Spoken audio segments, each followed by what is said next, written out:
cult members, and welcome to Pop Culture Cult. I'm Sean. I'm Janice. And welcome to what is going to be mostly non-spoiler review of Extraction. Right. That just came out this last weekend on... My glasses have decided to go sideways. This came out this weekend on Netflix. Yep. It stars Chris Hemsworth. It was written by Joe Russo.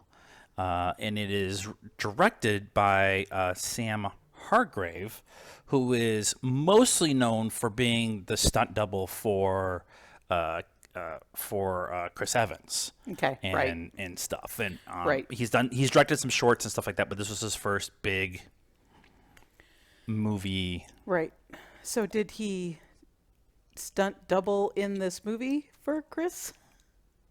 The other Chris. Chris Evans. Chris Evans for Captain America. Sorry. Not Pine, not Pratt. It gets very confusing. It's a lot of Chris's. Somebody has to change their name. Just Christopher. They can all put their Christy. names. They can all jump into the ring, and whoever comes up first gets first pick on what their name gets to be. And then it just So this movie is very. I'm going to start off by saying I've been playing Last of Us during this time period that we can't really go out and do anything. And this concept of Last of Us is gentlemen trying to get a child from point A to point B and going through buildings and hand-to-hand combat and lots of different weapons and street-to-street fighting and a lot of that stuff.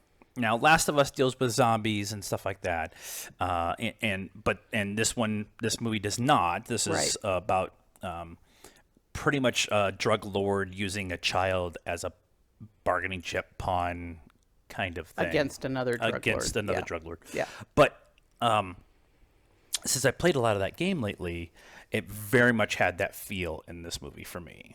Okay. And I'm not saying that's a bad thing. Right. That was the first thing that popped in my head. I'm like, I've been playing this game. So the first thing I said after we got done watching it was, this was one long fight scene with a story. Yeah. I'm not really sure how they managed to do that, but there was a story. You understood what was happening, but it was one long fight sequence. It is one long fight sequence with long takes, long practical stunt work. Again, when you have a stuntman as your director, he's going to have that kind of eye and looking for that stuff. There's a long chase scene that I think Chris Hemsworth is actually doing the driving in. I don't know for sure. That's the one thing that I did not watch that popped up this last week. There was a lot of little vignettes and little videos and stuff like that came up about this movie. Yeah. And one of them was, it's not a spoiler from the movie, but they fall off of a railing down and bounce off of a truck and then onto the ground. Right. And so they show them filming that scene. And Chris Hemsworth's standing right there next to the camera, behind the camera. Oh yeah, I think I remember seeing that. Yeah. And he the shot gets done, and he comes he walks over, make sure everybody's okay, and he turns to the camera. He's like, "That's why they hired them." Yeah. I'm not doing that. Which is funny because he's like a surfer dude and stuff like that. No, he doesn't want to break his back falling off of a building and hitting a truck. I don't blame him, but yeah, the idea of having this one long continuous. It's not quite 1917 where it's all one continuous shot, right? But it is lots of long takes. Yeah, in between, and I mean they're getting better at being able to, as with 1917, splice stuff in there without you knowing. Yeah. Especially I think in fight stuff because, like you said, they. They're going from street to street, or they jump behind a car or into a building, and so that's a good place to. It's an easy edit point. Put a cut where you don't really realize necessarily that there was a cut there. But yeah. And the fight scenes that Chris handles with are very well done. Yeah, it's very John Wick-esque It's in his. yes. I am going to punch you in the mouth with the butt of this gun because it's now empty, or Yeah. shove a magazine into your throat, or And this is just a little bit of a spoiler from the movie. He did kill somebody with a rake. right. So, which was pretty awesome. Actually, the whole fight scene inside that room was kind of like the really first time you're like, oh, Yeah. and the performance that Chris puts forth in this movie is he's proving that he's a really good actor. Yeah. I think that he needs to be in something where he's not the reason the movie's getting made. Like he's the third lead or something like that. He's third on the call sheet or fourth on the call sheet, and and maybe do like something, a court drama or something, something like that, where he can show that he actually has really good acting chops. Yeah. He's just not a pretty face and a big built Yeah. dude, Yeah. Well, he kind of proved that in Ragnarok, right? He was funny, and everybody that has been like kind of on the Avengers cast has been saying that for a long time, that Chris Hemsworth himself is a very funny person, and then we got to see that in Ragnarok, and everybody was like, "Oh my God, his comedic timing is amazing," and everybody's like, "See, he's funny." So he has a really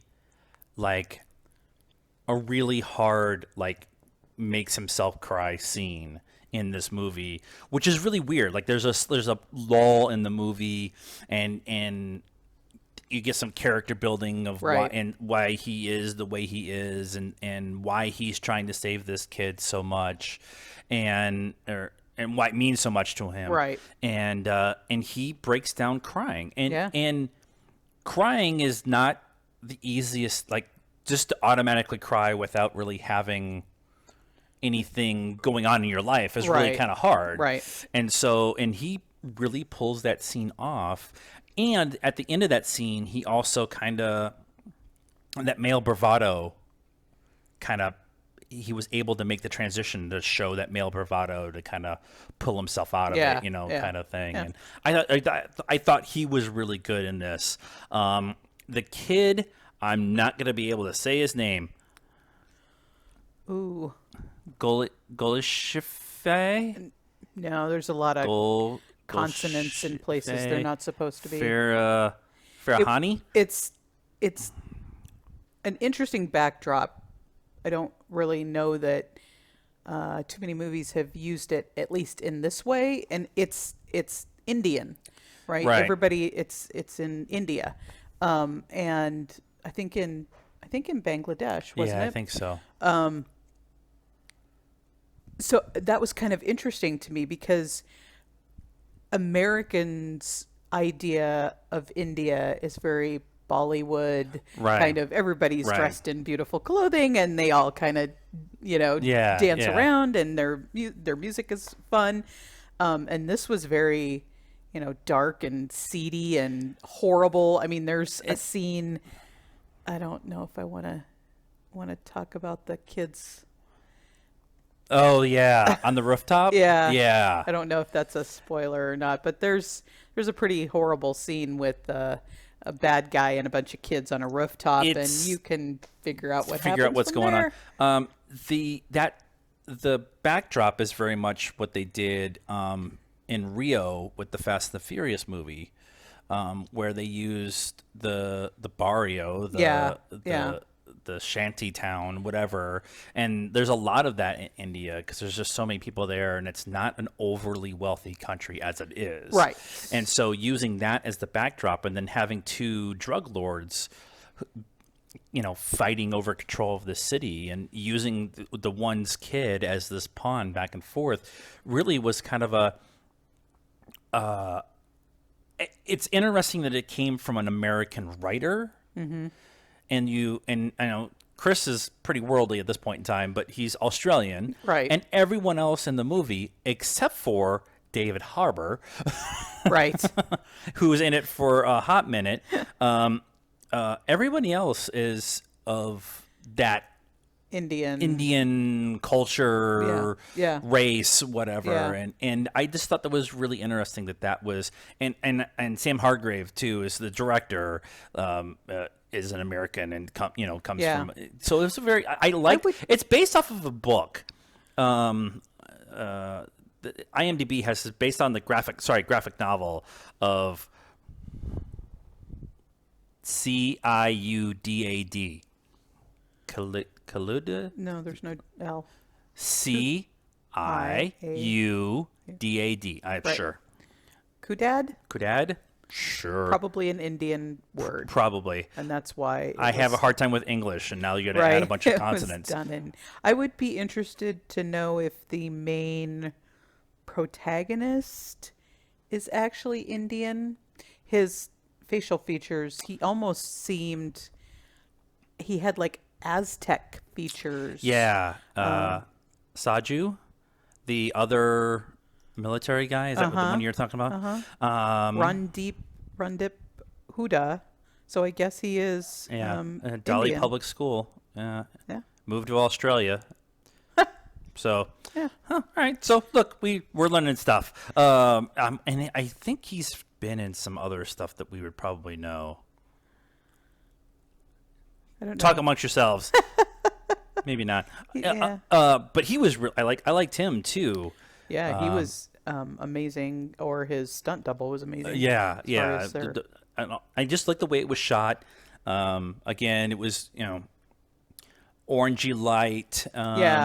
Shot very intimately. You're with the people inside the fight. You're not watching it from an outside distance and stuff. Yeah, and some of the vehicle scenes were pretty interesting too because they drive on the wrong side of the car there, and so you keep feeling like you're on the camera is in the wrong place because you're looking at the driver this way. Yeah, and there's a whole scene like, put your belt on, and he's like, my belt? He's like, your seatbelt. It's been on. What are you're driving crazy? Like, there's this whole back and forth. So I really like this movie. We would like to give it a score. Okay. And then we're going to talk about the ending. It's super spoilery. Yes. So let's give it a score. Okay. So I'm going to give it a 3.5, and I'm going to tell you why I'm going to give it a 3.5. Okay. Because in the current quarantine life that we all are living right now, I completely forgot about everything for 2 hours and was just sucked into the movie. Yeah, so, that's I'm 3.75 because of the fight scenes, and we forgot everything. Like, I turned my computer off. Yeah, that's usually a pretty good sign for something that we're just throwing on in the house. Yeah. Yep. And so that was that. I usually like this kind of stuff a little bit more than you. Not that you don't like it, but yeah. So 3.75 for me. So let's spoiler talk, super spoiler talk, spoiler, super spoiler talk for this one. We'll just talk about it for a couple of minutes. You've been warned. Spoilers. I did it for like 20 seconds. Okay. So Christopher. See, I called him Christopher. Chris's character of Tyler. Yep. Lost his son, wasn't home for was deployed in Afghanistan or like something. Re-upped to go back and whatever. And his son died when he was gone, and it's caused a bunch of problems with his wife, and he's been looking for a way out and all that other stuff. Yep. And he decides in the moment to save this kid, Nick. Yep. And get him to safety no matter what the cost is. Yep. Including his own life. Yep. And fucking snipers. I told myself I wasn't going to curse on this one. Oh, well. But Tyler is shot, is wounded a bunch, shot where it looks like he's not going to make it, but he's going to go out. Struggling on. Going out in a blaze of glory. Yeah. And they show him falling off into the river. Yeah. And then Nick gets to safety and everything's fine. And then 8 months later, they go and they show Nick at a new school. And he's working on swimming or whatever, diving or whatever. He dives into the water, which is very reminiscent of the scene with Tyler early on where he dives into the water and spends some time in the water because it's very quiet and away from everything. Right. Nick comes up out of the water and there is a blurry figure standing off in the distance, and then it cuts to black and roll credits. Yep. And so, is it Tyler? Is it not Tyler? Is it, that kind of thing? Now, I've read some stuff and shared it with Janice about what the director was thinking, but what is your initial, do you think it's actually Tyler, or do you think it's just a figment of Nick's imagination? Or Well, so the the stuff you're going to talk about is that they had screenings, and it was pretty much split 50-50 as to whether people wanted Tyler to still be alive or not. Right, and right. so they decided to kind of put this ambiguous figure in there. And Tyler was shot in the neck. Right. You're not coming back from that. Right. So, right. and up until that point, I was satisfied that he was dead, and he died to save. He did a noble thing by Right. going out. And I mean, they had said earlier in the movie that he was just trying to basically kill himself the whole, ever since his son died, he's Right. just been trying, putting himself in harm's way because he doesn't care anymore. So I was satisfied with that. And then, and then all of a sudden I'm like, what's that? And he was like looking at his computer or something. And by the time he looked up, it was gone. So we had to rewind it and watch it again. This is gonna be one of the times where I'm gonna be very wishy-washy on an ending. Usually, I'm very much with the creator. Yeah. On what they decide for their vision. ending, on their vision Yeah. for their ending of their movie. Yeah. And this is the story they wanted to tell. This is how they told it. This is how they wanted to end it. I'm usually pretty cool with that. Yep. This one, I'm a little wishy-washy because I, like the test audiences, was very split down the middle about wanting him to stay alive. Yeah. So being shot through the neck, not likely of coming back from, but Right. it is possible. Very low chance. Very, very low chance. Very low. Low chance. So I was very much like when they shot him on the bridge when Nick's trying to escape, I was dumbfounded by that. Okay. I really thought that they were going to have him survive somehow, and I was okay with that. Okay. I was okay with that story. And then they shot him in the neck, and then he falls into the river, and they kill him off. And I'm okay with that decision too. Like I like that decision. I like that you're not afraid of what's going to happen in the future of maybe a possible sequel or a spin-off TV show Right. or whatever. You're not worried about that. You're just allowing the creative process to go. But with the addition of this final scene of Nick coming out of the water and that figure standing there, no real description. It's lighter skinned person, looks like maybe wearing a hat, and maybe in a coat, like a fatigue coat or something Yeah, like that. yeah. That idea is very much a Sopranos. You get to choose your own adventure of what happens at the end, Right. which I personally love. Like Right. I love the Sopranos ending, and the idea of you get to make your decision, and some people don't, and I understand that. Yeah. That process and Yeah. that thought process and Yeah. stuff. But I was cool with either way. I really like the way they ended this. Yeah. And in the interview that I read last night, with leaving this ghostly figure standing there, they leave it open to possibly doing a sequel. Right. And in the scene before the 8 years later, the kid that shoots him is the kind of an ongoing, you watch him develop into a bad guy throughout the movie, and he runs over to the edge and looks down, and you never see him, never see the Tyler's body. come up. So I mean, when I saw that, I was like, I was like, oh, that's interesting, but he got shot through the neck. He's Right, He's right. he's dead, and then I'm pretty sure the that water figure was is there. not exactly clean either. Oh no! Although it was funny because they did an upshot from like the bottom, so you're seeing his body, sink down and the blood coming off and everything. And I'm like, there is no way you could see an inch in front of your face in that water. Ugh. Ugh. But I would highly suggest this movie if you're into shoot 'em up, John Wick kind of John movies. Wick kind of.